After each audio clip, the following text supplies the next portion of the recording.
大家好，我是丽姐，欢迎大家来听相亲故事，感谢大家的订阅。今天要和大家分享的故事是一位北京38岁大龄单身未婚女子的经历。哎呀妈呀，说起大龄剩女，这话题可真是扎心了。在我们相亲市场摸爬滚打这么多年，见过太多类似的案例了。我要讲的这位女主角叫林云，今年38岁，北京人，在一家外企做高管，年薪60多万。你们别看她事业有成，但说到感情这块，真是一言难尽啊。林云长得挺不错的，身高1.65米，保养得宜，看起来也就30出头的样子。但为啥一直单身呢？套用现在年轻人常说的话，人设力太高，眼光太挑，错过了最佳婚恋年龄。林云从小家庭条件优越，父母都是高知，从小就教育她要独立自强。大学毕业后，她一头扎进了工作中，拼命往上爬，30岁就当上了部门经理。工作上的成就感让她忽略了感情这块，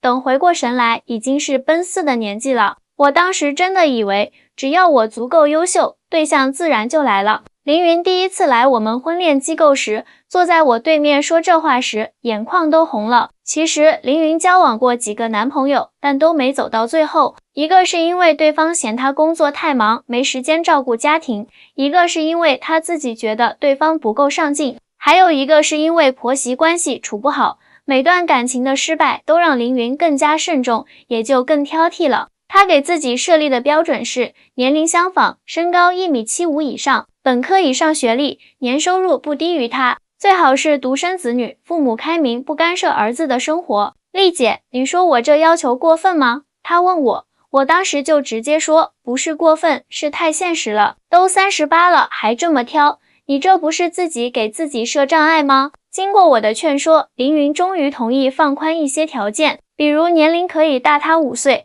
收入可以比他低，但工作要稳定，有发展前景。就这样，在我的牵线下，林云认识了现在的男朋友王俊。王俊今年42岁，离过1次婚，没有孩子，在一家国企做中层管理，年收入40来万，个子挺高，1.8米左右，人长得挺帅气，就是有点秃顶，但人家气质好啊。两人第一次见面是在一家日料店，林云穿着一身黑色连衣裙，化了淡妆，王俊西装革履，手里还拿着一束玫瑰。林小姐，久仰大名，丽姐经常提起你，说你是她见过的最优秀的女性之一。王俊一上来就给足了林云面子，林云被这么一夸，心里还挺受用的，但表面上还是保持着矜持。王先生过奖了。丽姐也常和我提起你，说你是个很有担当的男人。两人从工作聊到生活，从旅游聊到美食，居然聊了3个多小时。林云回来就跟我说，丽姐，这个王俊还不错，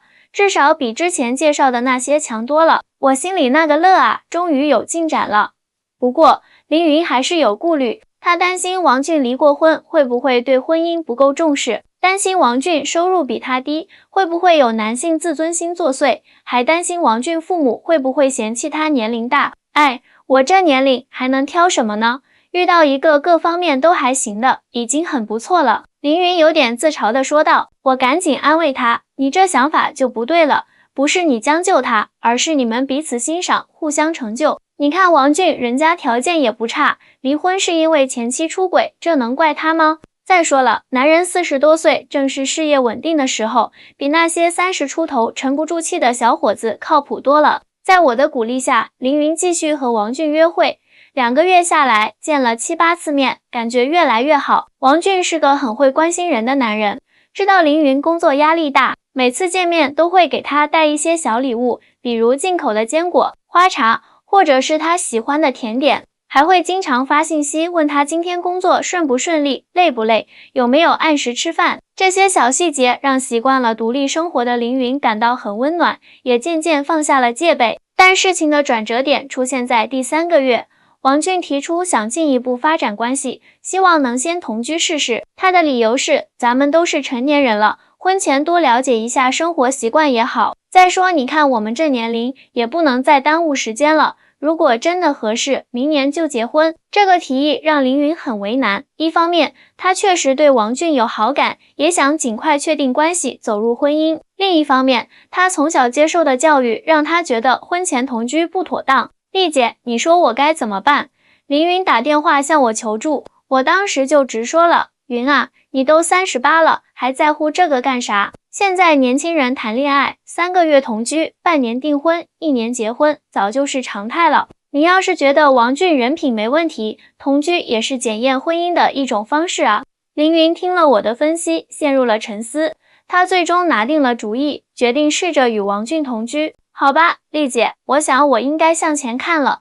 都这个岁数了，再犹豫不决，只会错过更多机会。11长假后，凌云就搬进了王俊位于北京海淀区的3居室。这个小区环境优雅，距离凌云上班的地方也不算远，通勤很方便。王俊为了这次同居，专门把家里重新装修了一番，还添置了不少新家具。你看这个衣帽间，我特意腾出来给你用的，够不够大？王俊带着凌云参观他的新家。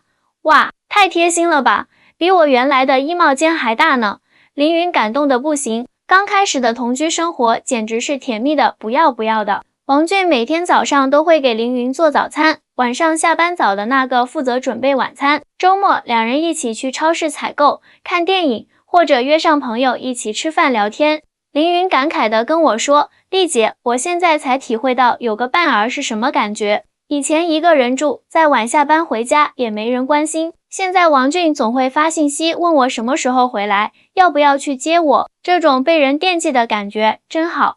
但是随着时间的推移，问题也逐渐显现出来。首先是生活习惯的差异，王俊有些大大咧咧，常常衣服随手一扔，袜子也是脱下来就丢在沙发上或床头，这对于有轻微洁癖的凌云来说简直是灾难。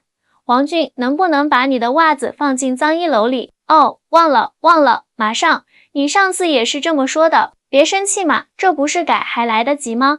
其次是对金钱的态度不同，凌云生活精打细算，即使收入不错，也很注重储蓄和投资，而王俊则比较随性，喜欢买一些他认为有意思的小玩意儿，比如各种电子产品、模型等等。你看这个智能音箱，可以用语音控制家里所有的电器。王俊兴奋地展示着他的新玩具，多少钱买的？凌云问道。也不贵，2000多。什么？2000多？我们家已经有音箱了，干嘛要买新的？这钱够我们吃1个月了。这不一样啊，这是智能的。再说了，咱们又不缺这点钱。王俊有点委屈，除了这些小摩擦，最大的问题是对未来的规划不同。凌云已经到了想要孩子的年龄，他担心再拖下去就更难怀孕了。但王俊因为之前离婚的经历，对再婚和要孩子都持谨慎态度。咱们先相处一段时间再说吧，别着急。每次凌云提起结婚的事，王俊总是这样回应，这让凌云很焦虑。丽姐，我觉得他是不是在拖延时间？我都38了，再拖下去，生育的黄金期就彻底过了啊！我安慰他说，别急，男人都有恐婚心理，特别是经历过一次失败婚姻的。你要给他点时间，但也要适当的表明你的立场。凌云听了我的建议，决定和王俊开诚布公的谈一次。王俊，我们在一起已经半年多了，同居也3个多月了，我想知道你对我们的未来有什么打算？一天晚上，凌云终于鼓起勇气问道。王俊放下手机，认真的看着凌云，我当然希望我们能长久的在一起，那结婚呢？要孩子呢？凌云直接问道。王俊叹了口气，坦白说，我确实有些顾虑，我上一段婚姻失败了，我不想再经历一次，我需要确定我们真的合适，能一起面对生活中的各种挑战。那你需要多久才能确定？1年、2年，还是更久？凌云的声音有些颤抖，我不知道，凌云，我只是需要更多的时间。王俊诚实的回答。这场谈话后，凌云一整晚都没睡好，他给我打电话，哭诉自己的困境。丽姐，我感觉自己被骗了。他说要同居是为了更了解对方，现在却说需要更多时间。我的青春不多了，我不能再这样耗下去了。我能理解凌云的焦虑，在这个年龄，时间对女性来说确实尤为宝贵，但我也明白王俊的顾虑并非没有道理。云啊，你冷静点。王俊也许真的需要时间去疗愈前一段婚姻的伤痛，但你也要为自己的幸福考虑，不如你们再好好沟通一次，设定一个明确的时间表，比如半年或者1年内必须做出决定。凌云采纳了我的建议，再次找王俊谈心，这一次，他更加冷静，也更加坚定。王俊，我理解你的顾虑，但我也有我的考虑。我想要一个家，想要孩子。如果我们继续这样没有明确方向的相处下去，对我来说是很大的风险。那你想怎么样？分手吗？王俊有些紧张地问道。不，我不想分手。我只是希望我们能有一个明确的规划，比如，如果1年后我们还觉得彼此合适，就结婚。王俊思考了一会儿，点点头。好，我同意。1年后，如果我们还在一起，就结婚。这个约定让凌云松了一口气，但心里还是有些忐忑。他不知道这1年里会发生什么，也不知道王俊到时候会不会反悔。就在这种矛盾和焦虑中，凌云迎来了自己的39岁生日。王俊为他准备了一个小型派对，邀请了他的几个好朋友一起庆祝。派对上，王俊突然单膝跪地，拿出一个精致的戒指盒。凌云，我知道我曾经让你等待，让你焦虑，但这段时间的相处让我确信，你就是我想共度余生的人。嫁给我，好吗？凌云简直不敢相信自己的耳朵，他捂着嘴，眼泪不受控制地往下流。真的吗？你不是说要等1年的吗？王俊站起身，轻轻抹去他的泪水。傻瓜，那是最长期限。这几个月和你一起生活，让我明白了，你就是我想要的那个人。我不想再浪费时间了，我想和你组建一个家庭。在朋友们的欢呼声中，凌云点点头，接受了这枚戒指。这一刻，所有的等待和忐忑都化为了幸福的泪水。当晚，凌云第一时间给我打了电话，丽姐，他向我求婚了。电话那头，他激动的声音都在发抖。哎呀妈呀，太好了，我就说他是真心的吧。我也替他高兴得不得了。接下来，两人开始紧锣密鼓地筹备婚礼。王俊的父母从河北老家赶来北京，见了凌云，对这个未来儿媳妇非常满意。虽然有些担心凌云的年龄问题，但看到儿子这么幸福，也就没再多说什么。凌云的父母则更为开明，他们最关心的是女儿的幸福。见到王俊后，他们很快就接受了这个准女婿。婚礼定在了3个月后的5月，两人计划要一个简单但温馨的仪式，只邀请最亲近的亲友参加。凌云，我想我们结婚后就开始准备要孩子吧。一天晚上，王俊突然提起这个话题，凌云惊喜地看着他，真的吗？我还以为你不想这么快要孩子呢。我知道对你来说，时间很宝贵，而且经过这段时间的相处，我也开始期待有一个属于我们的小生命。王俊温柔地说道。凌云感动得又要落泪，这段时间的同居生活，让他看到了王俊身上很多闪光点。他虽然有些小缺点，但责任心强，对家人体贴，还很幽默。最重要的是，他会认真倾听他的想法，即使有分歧，也能平和地沟通。婚礼当天，凌云穿着一袭白色婚纱，虽然已经39岁，但岁月并没有在他脸上留下太多痕迹，反而增添了一份成熟的韵味。我宣布你们正式结为夫妻。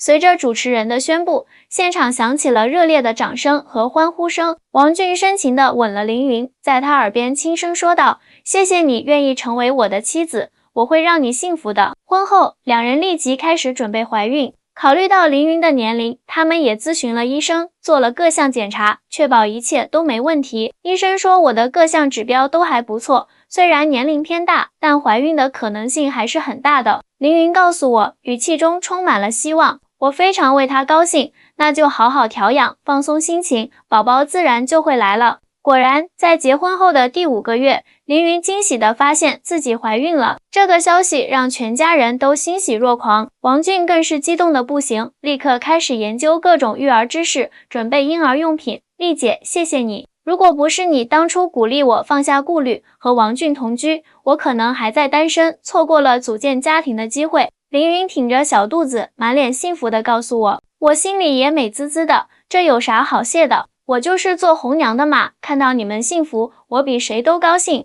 凌云的故事告诉我们，在爱情和婚姻面前，有时候需要勇气去打破传统观念的束缚，勇敢地尝试新的相处方式。特别是对于大龄单身女性来说，时间真的很宝贵，不能再像20多岁时那样慢慢挑选了。当然，我并不是鼓励所有人都去同居，同居只是一种了解对方的方式。关键还是看两个人是否真心相爱，是否有共同的目标和价值观。凌云和王俊能够走到一起，并不只是因为同居，而是因为他们在相处中互相理解、包容，找到了彼此的契合点。他们的故事也告诉我们，大龄恋爱并不可怕，可怕的是不敢打破自己设定的条条框框，错过真正适合自己的人。如今，凌云已经顺利生下了一个健康的男婴，他和王俊的生活充满了欢笑和幸福。虽然带孩子很辛苦，但有爱人的支持和陪伴，一切困难都变得不那么可怕了。最后，我想说的是，无论你是多大年龄，只要保持开放的心态，真爱都会来敲门的。不要给自己设太多条条框框，也不要因为年龄大就妥协将就。找到适合自己的相处方式，勇敢的去爱，去经营这段感情，幸福终会属于你。这就是今天的故事，希望能给正在寻找真爱的你一些启发和勇气。我是丽姐，我们下期再见。